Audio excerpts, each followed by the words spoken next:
করেছেন, স্বপ্নে কেউ যদি আনারস খেতে দেখে তাহলে এক্ষেত্রে বুঝতে হবে অতি দ্রুত তার সে যদি অসুস্থ হয়ে থাকে তার অসুস্থতা ভালো হওয়ার লক্ষণ, অর্থাৎ অসুস্থতা থেকে সুস্থতা লাভের নিদর্শন বুঝতে হবে। এবং কেউ যদি কোনো সুস্থ মানুষ আনারস খেতে দেখে, ছেলে মেয়ে যে কোনো ধর্মের যে কোনো মানুষ হোক, ছেলে মেয়ে যদি যে কেউ স্বপ্নে আনারস সুস্থ মানুষ খেতে দেখে তাহলে ইহা তার নিজের দোয়া কবুল হওয়ার নিদর্শন বুঝতে হবে। এবং স্বপ্নে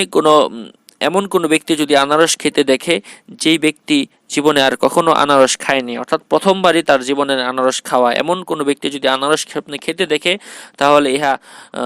সে নিজে কারো কথার মাধ্যমে আঘাত পাওয়ার, মনে কষ্ট পাওয়ার নিদর্শন বুঝতে হবে। এবং স্বপ্নে কেউ যদি আনারস ক্রয় করে কোথাও নিয়ে যেতে দেখে তাহলে ইহা বৈধভাবে সে নিজে হালাল রুজি রোজগার উপার্জনের জন্য মনোযোগী হয়েছে এবং এখান থেকে সে নিজে সম্মানিত এবং টাকা পয়সা পাওয়ার নিদর্শন বুঝতে হবে।